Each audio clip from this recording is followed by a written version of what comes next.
con esa misma actitud, voy a invitarle a que se siente. Y el lunes ocurrió un terremoto en Turquía de 7.8 en la escala de Richter, lo cual es bastante alto, muy alto. Un terremoto de esa magnitud tiene la capacidad de destruir a todos Los Ángeles y cualquier ciudad que esté.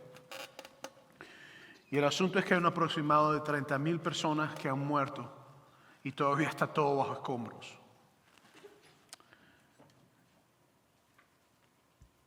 Hay labores de rescate que están ocurriendo y las temperaturas son frías, muy frías. Entonces, nosotros cuando la guerra de Ucrania comenzó, como iglesia tomamos la determinación de recoger ofrenda especial. Y logramos recoger 45 o 50 mil dólares, no me acuerdo ahorita la cantidad, pero sé que era entre 45 y 50 mil dólares. Y logramos mandarlo con organizaciones que nosotros confiamos, que se encargan de hacer varias cosas. Lo primero es que distribuyen comida, que ayudan con comida, agua, medicina, y ayudan también con ropa, ayudan con todo lo que sea necesario en momentos de crisis de este tipo. Lamentándolo mucho, la guerra en Ucrania lleva un año y las cosas siguen y el gobierno de Estados Unidos ha estado inyectando y varios gobiernos europeos están inyectando dinero a Ucrania. En el caso de Turquía, de Siria, Siria ha salido de una guerra civil donde fue destruida la mayoría de lo que quedaba y Turquía ha pasado por una situación bastante difícil también. Entonces hoy yo quisiera invitar a la iglesia a que si tu corazón permite sentir la necesidad de lo que está ocurriendo, que tú hagas una ofrenda especial aparte para recaudarlo. Hemos logrado contactar a una agencia que está yendo a Turquía, a Siria, y que confiamos en esta agencia, porque a veces uno dona agencias y el 90% se queda en los Estados Unidos o en agencia para pagar cosas que no tienen que pagar y un 10% va o un 50%. Pero esta agencia no es así, esta es una agencia que nosotros tenemos confianza con ellos y se encargan ellos de llevar las cosas y realmente la gran cantidad de lo que se da llega al país para hacer ese tipo de trabajo. Entonces, si tu corazón siente hoy la necesidad de dar una ofrenda especial, especialmente para Turquía, te voy a invitar que cuando te entreguen, si quieres dar tu ofrenda regular y quieres dar toda esta ofrenda especial, que pidas otro sobre y que pongas ahí ofrenda para Siria y Turquía y que pongas específicamente, porque entonces así nuestros contadores saben que ese dinero va a ser simplemente utilizado para eso y no puede ser utilizado para más nada. Entonces, si vas a dar tus diezmos y tus ofrendas, hazlo un sobre aparte, si es lo que vas a hacer. Y si vas a una ofrenda para Turquía, pon simplemente Turquía. Pon tu nombre, si quieres hacerlo, para nosotros después a fin de año darte el próximo año el récord de lo que has dado, para que sepas lo que has dado a la iglesia. Muy bien, para aquellos que no me conocen, soy el pastor Moisés Bejarano y tengo el privilegio de pastorear junto con un equipo de trabajo pastoral increíble, hombres y mujeres llenos del poder de Dios. Y quisiera pues comenzar hoy, aparte de lo que acabo de decir, me gustaría comenzar hoy comprendiendo de que estamos en una serie que tiene que ver con generosidad. Y si es tu primera vez, quiero invitarte a que si no tienes un lugar donde congregarte, que hagas esta tu casa de congregación. Y para los que nos están viendo en línea, gracias por vernos. Espero que Dios bendiga tu día, que bendiga tu semana. Y también le pido al Señor que esta palabra sea bendición para ti, igual como los que estamos aquí. Y también si no tienes un lugar donde congregarte, te invito a que busques nuestros campos si están cerca. Y si no, pues te invito a que sigas viéndonos en línea y puedes comunicarte con nosotros. Y tenemos formas de también ministrar a tu vida, aunque estés a la distancia. Entonces, estamos en una serie que hemos titulado Dale Valor, viviendo con generosidad. Y comenzamos esta serie la semana pasada. Y si tú no pudiste ver el mensaje de la semana pasada, no pudiste llegar, se presentó un familiar, saliste de vacaciones, o simplemente tuviste que trabajar, o estabas enfermo, algo por el estilo, te voy a invitar a que vayas a nuestra página de internet, a sunrisechurch.org, o también puedes ir a YouTube, a nuestro canal de Sunrise Church Español en YouTube. Y ahí están todos los mensajes, todas las series, los que predica el pastor Joel, los que predicó el pastor Joel el pasado, los que predicó el pastor Sergio, los que he predicado yo. Ahí están todos los mensajes, ahí los puedes ver con toda confianza. Y va a estar también el mensaje de la semana pasada y a la semana se pone el mensaje también de esta semana. Entonces también nuestro canal de YouTube, Sunrise Church Español. Entonces, tal como te dije la semana pasada, ser generoso no es una condición de tu bolsillo, no es una condición de las finanzas que tú tienes. La generosidad es una condición del corazón. Y esto es importante que nosotros lo comprendamos. Porque cuando nosotros aprendemos a ser generosos, nuestros corazones se liberan literalmente, y no estoy exagerando con esto, del amor al dinero. Porque el dinero tiene la capacidad de agarrarnos y controlar nuestra forma de pensar, nuestra forma de vivir, nuestra forma aún de creer en Dios, y nos ata y se puede convertir en un ídolo. Entonces, la semana pasada respondimos a 3 preguntas. La primera que respondimos fue, ¿Dios necesita mi dinero? La respuesta fue sencilla, no. Pero cuando damos somos liberados de males, de los males del amor al dinero. La segunda pregunta que tratamos fue, si doy, ¿qué recibo a cambio? Y respondimos, recibimos la bendición de Dios en tus necesidades, o recibes la bendición de Dios en tus necesidades de manera integral, no solo en lo financiero. Y 3, hablamos, si no doy, ¿qué me puede suceder? Dije claramente que el no dar no te quita la salvación, pero sí pierdes la invitación de cumplir el llamado de participar con Dios en su misión. Porque a veces cuando yo mando dinero a misiones con otras personas que he tenido el privilegio de poder ser instrumento en las manos de Dios para hacer eso, yo no estoy en ese lugar, pero al yo dar, parte de lo que mi sudor puede llegar allí. Y es parte de la misión de Dios. Entonces, hoy quiero también tratar 3 preguntas. La primera pregunta que vamos a tratar es, ¿por qué debo dar a Dios? Esa es la primera pregunta. La segunda pregunta que quiero tratar es, ¿hay una cantidad específica que debo dar a Dios? Esto es muy importante porque las personas a veces se vuelven un 8 con esto.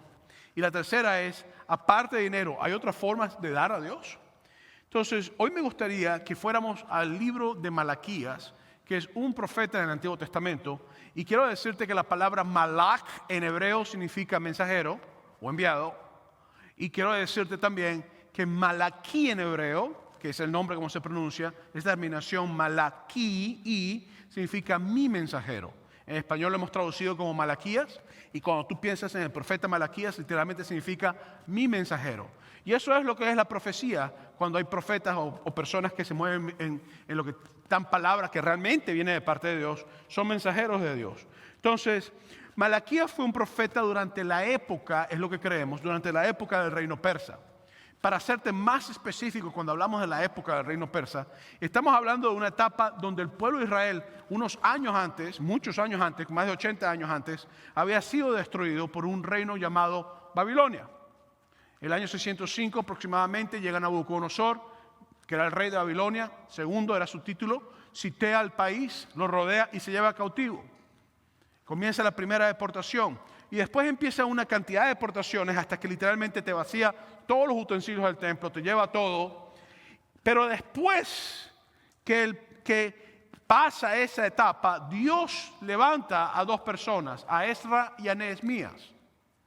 Y Esdras era un sacerdote y Nehemías era una persona que era un líder. Y junto con todo el pueblo empieza un proceso de reconstrucción, a reconstruir las murallas, los muros, la plaza, a reconstruir el templo.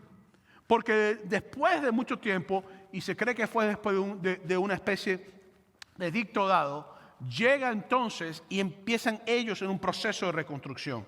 El templo estaba destruido, todo estaba destruido y la ciudad necesitaba ser reconstruida. Y normalmente cuando hay una deportación o un exilio en la manera que ocurrió, las costumbres se pierden, la gente empieza un proceso de sufrimiento. Cuando tú ves a refugiados que han salido de guerra, tú vas a ver que la alegría, la paz, la felicidad, todo lo bueno que ellos tenían, aunque sentían, se convierte como en amargura hasta cierto punto. Y toma un proceso de tiempo para reconstruir la amargura de la calamidad, de la crisis, de la muerte, de la opresión, de las balas, de todas esas cosas. Y ahora está en el trabajo de Nehemías y en el trabajo de Esdras, tiene que ver con reconstruir. Y en ese momento Dios levanta a Malaquías, es lo que creemos. Lo interesante es que el pueblo había sido exiliado por 80 años aproximadamente. Lo que quiere decir que por 2 generaciones o varias generaciones, literalmente habían vivido fuera y habían vivido en crisis y tenían que adaptarse a ser personas exiliadas y refugiados.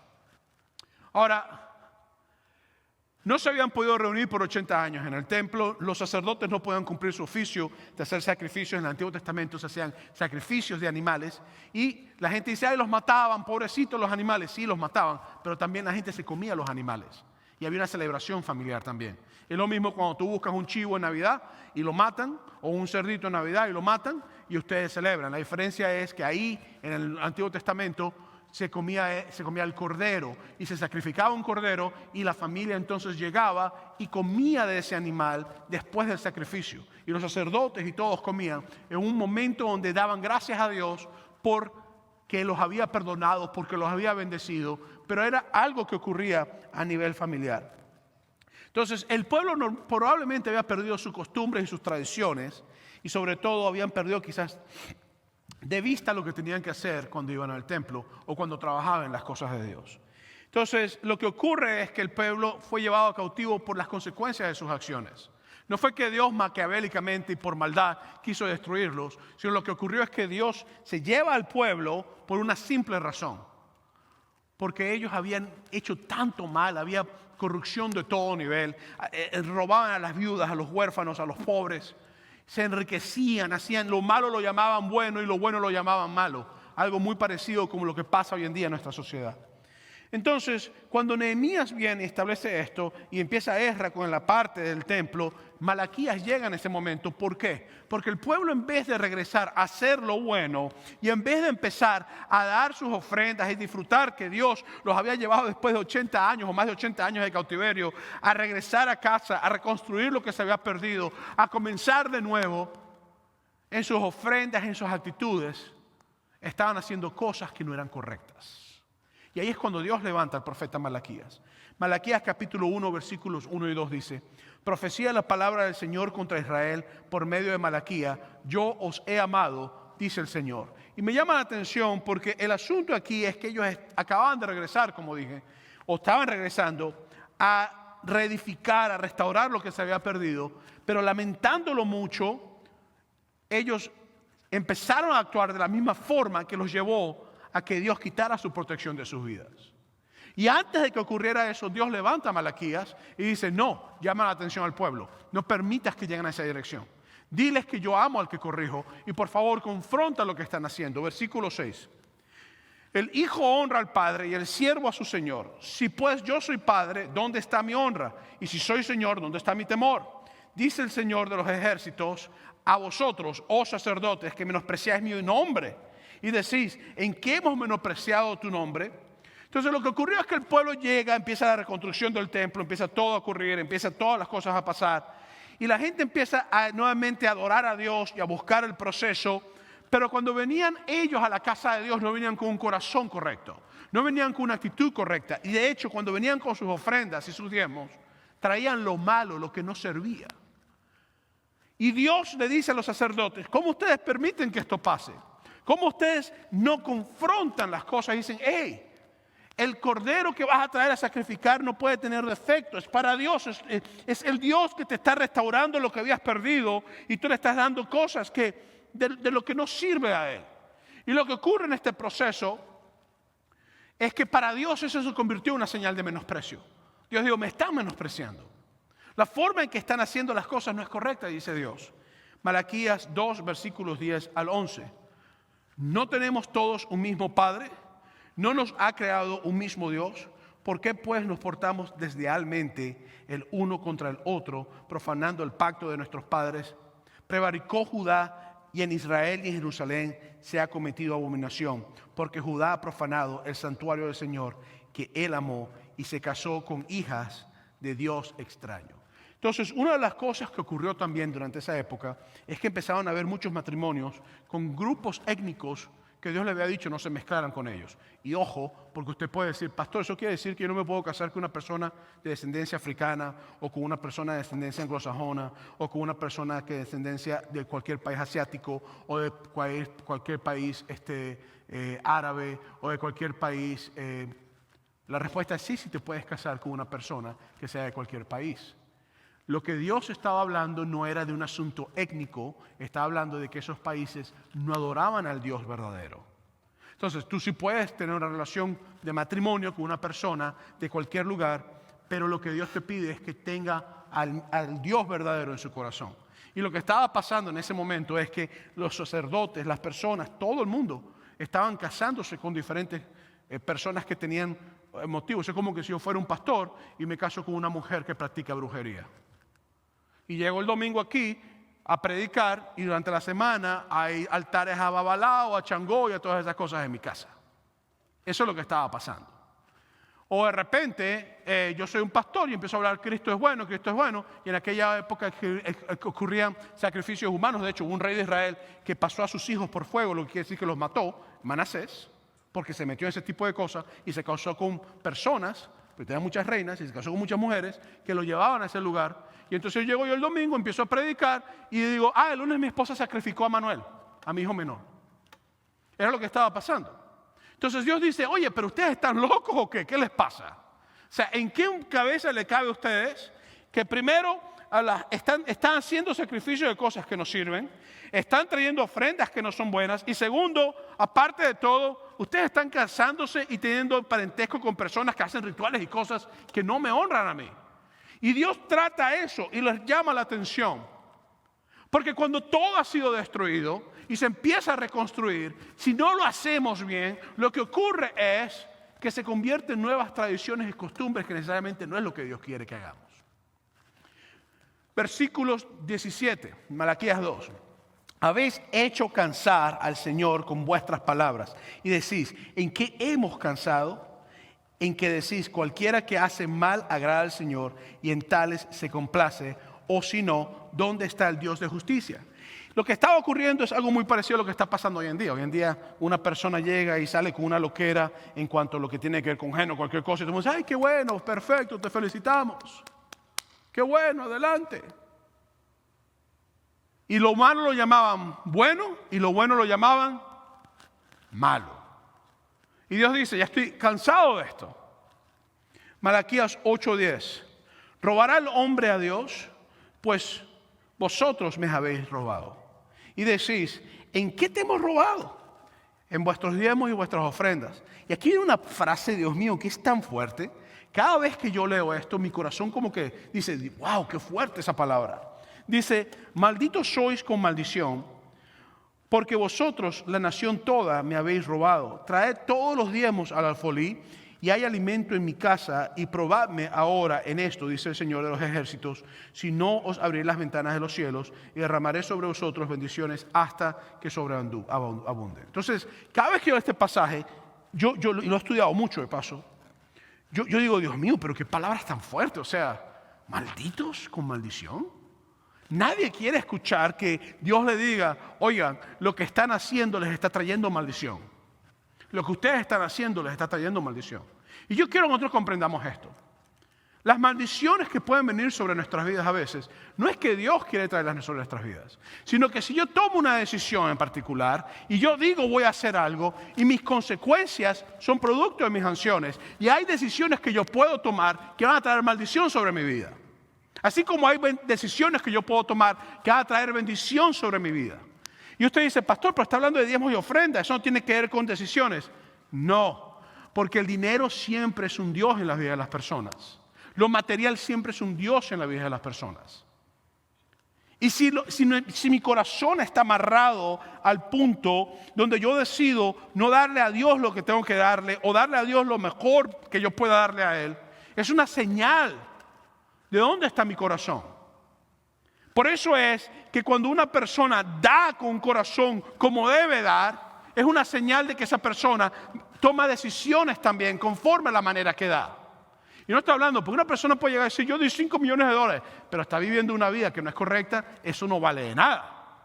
Entonces lo que yo tengo que comprender es que Dios le dice a ellos, me han robado, han hecho algo que no está bien.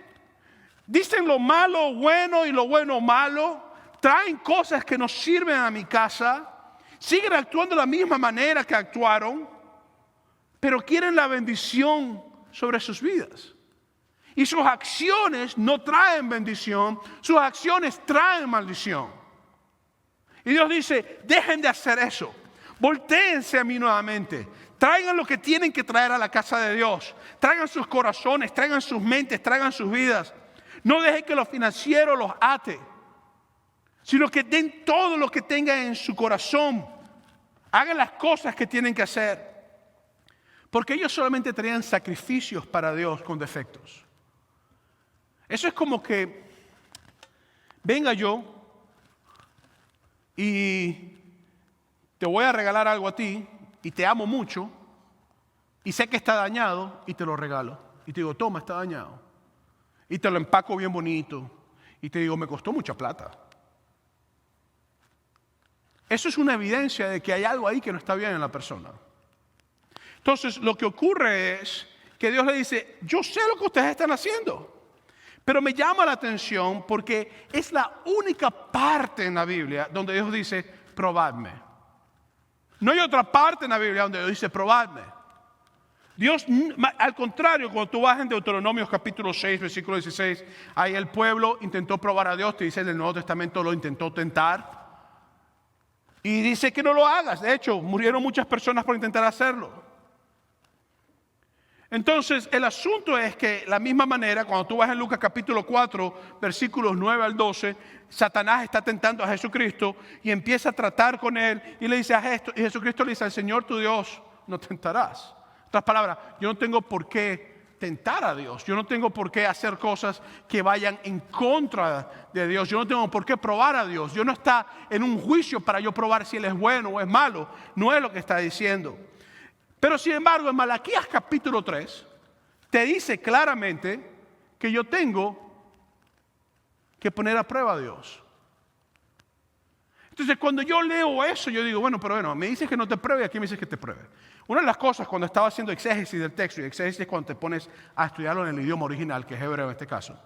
Cuando estaba haciendo exégesis del texto, una de las cosas que me llamaron la atención es que la palabra que tú usas de prueba aquí es literalmente cuando tú agarras un metal y lo pones por temperaturas muy altas, lo derrites y entonces lo que es impuro queda a la superficie y lo que es puro queda. Es cuando tú agarras el oro y lo derrites a un punto donde te queda el oro puro. Entonces yo puedo comprender que el proceso aquí de probar tiene que ver con que yo puedo tener lo que yo tengo, traerlo a la presencia de Dios y que eso en ese proceso saca las impurezas que yo tengo también. Y saca el proceso de las cosas que tiene. Mire, señores, se lo dije la semana pasada y se lo vuelvo a decir hoy. Por dinero, presidentes destruyen a países. Por dinero, personas roban. Por dinero, familias se dividen. Por dinero, hijos le hacen daño a sus padres. Por dinero, esposos dejan a esposas y esposas a esposos. Por dinero, cuando hay un divorcio, eso es un desastre siempre por el dinero. Pelean por todo, que esto es mío, que esto es tuyo. Y los chamitos sufriendo, pero no importa, el dinero es lo más importante. Cuando el dinero, cuando se ama el dinero, hay un problema.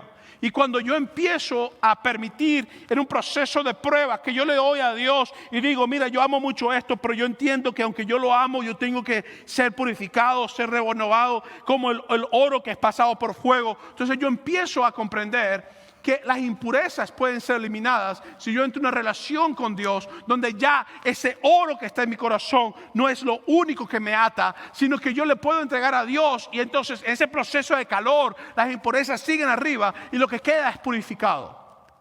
Por eso es que es tan importante este texto, en mi opinión. Entonces la primera pregunta que quiero hacerte, ¿por qué debo dar a Dios? Y yo creo que esto es importante. Dar nos permite abrir el corazón para tener una relación con Dios. Eso es sumamente importante que nosotros lo comprendamos. Es más, hay organizaciones, hace años atrás, cuando estaba estudiando en la USC con el Cecil Murray Institute for Leadership, logré hacer un certificado ahí. Una de las cosas que me dijeron ahí y me impactaron fue, mira, cuando tú trabajas, y no estoy hablando de iglesias, estoy hablando de organizaciones no lucrativas. Me dijeron, cuando tú trabajas con organizaciones no lucrativas y tú vas a poner a personas para que ellos sean parte del board, no estoy hablando de iglesias, ¿ok? Estoy hablando de organizaciones no lucrativas. Normalmente se le pide a las personas del board que recojan $100,000. Y yo me quedé mirando, pero es una loquera, dije yo, no tiene sentido. ¿Quién va a querer ser de un board? Dije yo. Y me dijeron, no. Porque la forma en que ellos no tienen que darlo, pero tienen que recogerlo. Porque nosotros sabemos si ellos van a realmente ser parte de la organización a la manera que ellos dan. Yo me quedé mirando, esta gente está loca, dije yo.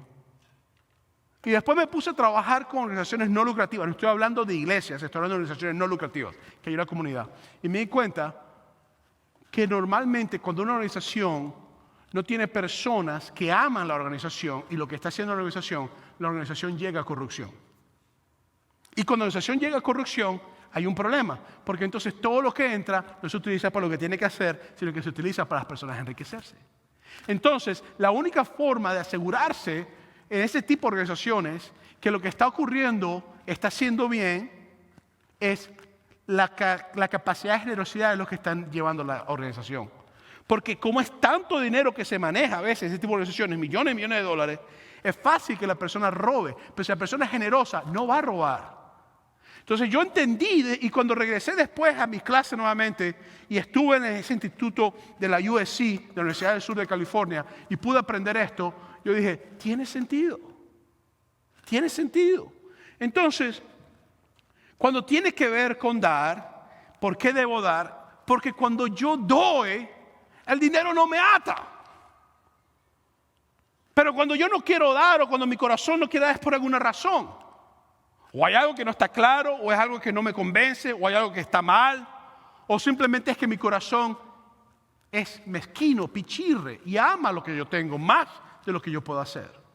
Uno de los principios bíblicos que uno tiene que entender es que tu bendición no es solamente para bendecirte a ti, sino para bendecir a otras personas. Y esto es importante que yo lo comprenda. Malaquías 3:10 te vuelve a hablar de una forma, dice, traer todos los diezmos y las ofrendas y alimento en mi casa y probar ahora en esto, dice el Señor de los ejércitos, si no os abriré las ventanas de los cielos y derramaré sobre vosotros bendiciones hasta que sobreabunden. ¿Por qué? Porque cuando hay un proceso de dar con un corazón genuino, eso mueve el corazón de Dios. Vuelvo a repetir, el asunto no es el dinero, no es las finanzas. No te metas en esto y digas, ay, el pastor está hablando de dinero. Yo no estoy hablando de dinero, sé que estoy hablando de dinero, pero esto no tiene que ver con dinero, esto tiene que ver con generosidad. Y esto es importante que lo comprendamos. Cuando yo logro comprender esto, entonces mi corazón logra comprender lo más importante. Dar invierte el valor de las cosas y se enfoca en lo que realmente es valioso. Mire, hay momentos donde uno está apretado financieramente, todos pasamos por ahí. Y de repente una persona que está en mucha necesidad y tu corazón se conmueve. Y a lo mejor empieza una lucha en usted, ¿doy o no doy? Necesito para esto, necesito para aquello. En la forma en que tu corazón se conmueva y actúa, de repente tú dices, voy a tomar decisión, lo voy a hacer. Y cuando tú lo haces, lo que ocurre es que de alguna forma Dios siempre va a bendecir. Yo siempre lo he visto. ¿Por qué? Porque tu corazón está alineado con Dios. Mira, cuando yo pienso en la cruz de Cristo, a mí me sorprende, porque Dios me dio lo más valioso, me dio a su Hijo. Y para mí eso es lo más grande. Y Dios lo sigue haciendo constantemente. Entonces, si no doy, lo más valioso para mí es lo que yo no doy. Si yo doy, lo más valioso para mí deja de ser lo que yo doy, sino la persona o la causa que yo estoy dando. ¿Me explico o no me explico? Cuando yo no doy, lo que yo tengo se convierte en lo más valioso. Cuando yo doy, lo que yo estoy dando deja de ser lo más valioso y a la persona o a lo que estoy trabajando o en lo que estoy ministrando se convierte en lo más valioso. Y esto es importante. Esto es muy importante. Por eso es que yo creo que estaba ocurriendo esto. Porque el pueblo había puesto su valor en lo que tenían y se había olvidado que tenían lo que tenían porque Dios se lo había dado. Entonces, para comprender esto, me gustaría entonces que comprendamos lo que dice Mateo capítulo 6, versículo 9, versículo 21, Mateo 6, 19, 21, donde dice, no os hagáis tesoros en la tierra donde la polilla y el orín corrompen y donde el ladrón minan y hurtan, sino haceos tesoros en el cielo donde ni la polilla ni el orín corrompen y donde el ladrón no mina ni hurtan, porque donde está vuestro tesoro, allí también está vuestro corazón. ¿Qué quiere eso? Que no vas a ahorrar, que no vas a tener casa. No, eso no es lo que está diciendo la Biblia. Lo que está diciendo la Biblia es que no ames esas cosas. Lo que está diciéndote es que ames a Dios primero y que ames a las personas primero. Porque si amas lo financiero, entonces tu corazón no va a ser libre. Entonces, ¿Por qué debo dar? Para ser libre. Número 2, ¿hay una cantidad específica que debo dar? Y esto es una buena pregunta. En el libro de Malaquías capítulo 3, versículo 8 te habla de diezmos y de ofrendas. Hoy en día hay un movimiento que dice que los diezmos no son bíblicos, que los diezmos no son de parte del Nuevo Testamento. Te dice, la Biblia del Nuevo Testamento no te habla. Señores, los diezmos comenzaron primera vez con Abraham. Fue el primero de todos que dio, en el libro de Génesis. Después de Adán lo vemos con Jacob. Jacob lo practicó. Jacob dio la 10ª parte de todo lo que tenía. Abraham dio también la 10ª parte de todo lo que tenía en Melquisedec. Y sigue ocurriendo. Después se establece en el reino. Durante la época de Jesús, los diezmos eran normales. Todo judío practicaba el diezmar. Todo judío lo hacía. La Biblia que Jesucristo tenía era el Antiguo Testamento. Y Jesucristo dijo, cumplir las Escrituras. Cuando Jesucristo trata con los fariseos, que eran personas líderes religiosos, que amaban la plata más que amaban las cosas, Jesucristo le dice a ellos, sigan diezmando, sigan ofrendando, pagan las buenas obras. Cuando a Jesucristo le pregunta, ¿debo dar al pagar impuestos? Jesucristo dice, dar al César lo que es de César y a Dios lo que es de Dios. Entonces, los diezmos, en mi opinión pastoral, y a lo mejor tú estás en contra de lo que yo digo, y puedes estar en contra, no ha pasado nada, los diezmos para mí como teólogo son bíblicos. Son muy bíblicos. La realidad es, y yo tengo que comprender esto, es que el diezmo es algo bíblico y la ofrenda es algo bíblico. Entonces, uno tiene que comprender que uno da de lo que Dios le ha dado. ¿Y qué es el diezmo? El diezmo bíblicamente es el 10% de lo que tú recibes. Entonces, cuando yo logro comprender esto y yo logro llegar a este punto, entonces yo puedo comprender que hay alguna cantidad. Pero algunas personas no creen que es bíblico. Y algunas personas dicen, hey, esto no es lo que yo voy a dar. Mira, sea lo que tu corazón disponga a darlo, yo quiero invitarte hoy a que comprendas esto. Debes hacerlo con una actitud de agradecimiento y de bondad, sea lo que sea. En 1 Corintios capítulo 16, versículos 1 al 2, dice, en cuanto a la ofrenda para los santos, haced también vosotros de la manera que ordené en las iglesias de Galicia. Cada primer día de la semana, cada uno de vosotros ponga aparte algo según haya prosperado, guardándolo para que cuando yo llegue no se recojan entonces ofrendas. Entonces, Pablo dice literalmente que guardaran cosas cuando llegaran. Entonces, la pregunta es, ¿hay una cantidad específica que debo dar? Esta es mi respuesta para ti. Da con fe, da con amor, da generosamente, da con alegría, dale a Dios lo que es de Dios. Y creo que esto es importante. Porque a lo mejor tú dices, pastor, yo no creo en los diezmos. Hay personas, a mí una persona me dijo, yo no creo en los diezmos porque yo creo que el diezmo me limita. Yo quiero dar más. Y yo le dije, bueno, entonces das más, pues. Otro me dijo, pastor, yo no quiero dar más del 10%. Bueno, o sea, si tú decides dar 5, 10, 15, 20, 30, 40 dólares, lo que sea que tu corazón te dicte a dar, darlo siempre de esta manera. Darlo con fe, darlo con amor, da generosamente, da con alegría y darle a Dios lo que es de Dios. Esto es importante que nosotros lo comprendamos, muy importante.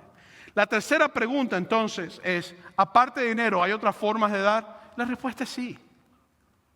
El pensar que el dinero es la única forma de darle a Dios es una utopía. De hecho, el dinero es solamente una de las pequeñas formas de darle a Dios. A Dios no le importa tu dinero, a Dios le importa es tu corazón. Entonces, yo a Dios no le voy a dar solamente mi dinero. Yo he tratado con personas que son muy buenos dando financieramente, pero el corazón, Dios mío, lo tienen para ellos solos.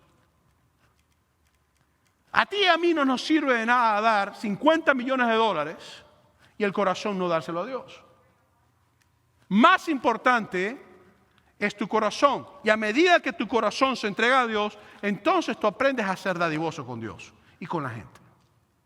Entonces, el dar tiene que ver con un asunto del corazón. Por eso es que comencé diciéndote esto. El dar no tiene nada que ver con un asunto de tus finanzas. Entonces, para concluir, yo quiero que pienses en la forma en que Dios nos da a nosotros. Porque Dios me da a mí y te ha dado a ti de la manera en que nosotros nunca podemos darle a Dios. Dios nos ha dado a nosotros a su Hijo unigénito. Toda su vida nos la dio. Dios, cuando nos da a nosotros, nos entrega su 100%. No nos da sobras. Sino que Dios viene y se da su vida por nosotros. Nos da todo lo que tenemos. Todo lo que tú tienes es porque Dios te lo da. No es por mis fuerzas. No, porque si tú llegaras a quedar enfermo y Dios no te da fuerzas, no puedes trabajar. No, es por mi sabiduría y mi conocimiento. No, porque si Dios no te da sabiduría, no puedes tenerlo. Todo lo que tú tienes es porque Dios te lo ha dado. Pero lo más importante que Dios me ha dado a mí es a Jesús. Y no fue ni 5, ni 1, ni 2%, ni 3%, ni 15%, ni 30%, ni 50%, ni 80%, ni 99%. Jesús se dio 100% por mí. Entonces, hoy yo quiero, sí, la parte financiera, qué bueno, pero yo quiero que hablemos del corazón. Porque el corazón es la parte que Dios quiere que nosotros le demos. Te hago una pregunta. ¿Dónde está tu corazón? Yo te voy a decir, ¿dónde está tu corazón? Ahí está tu tesoro. ¿Dónde está tu corazón hoy? Tú estás donde tienes que estar. Yo voy a la iglesia, pastor, todos los domingos. Ok, ajá, ¿y? Tú puedes ir a la iglesia todos los domingos y tu corazón no está en el sitio adecuado. ¿Dónde está tu corazón? Porque donde está tu corazón, ahí está tu tesoro. Pastor, yo quiero ser millonario. Millonario o no millonario, yo he conocido a muchos millonarios que están mal y muchos millonarios que están bien. ¿Dónde está tu corazón? Entonces yo quiero retarte a esta pregunta. ¿Dónde está tu corazón? Ese es el reto que te hago hoy. Quiero invitarte a estar en pie. Voy a invitar a los compañeros y compañeras de oración, por favor, que vengan al frente. Si tú eres un compañero de oración, te voy a invitar a que pases al frente aquí. Y quiero invitar a la iglesia a que tomemos esta oportunidad ahora mismo para comenzar a presentarle a Dios nuestro corazón. Óigame, el altar está abierto mientras cantamos esta canción. Yo quiero abrir el altar con una simple intención. La intención de que tú puedas venir a traerle a Dios tu corazón. Iglesia, por favor, no dejes de que no oremos por ti. Queremos orar por ti. Hoy va a haber bautismo en el servicio a las 11. Si tú quieres bautizarte, te voy a invitar a que te quedes, que pases por una corta entrevista para bautizarte, para que puedas bajar a las aguas. El altar está abierto. Por favor, si quieres oración, déjanos orar por ti.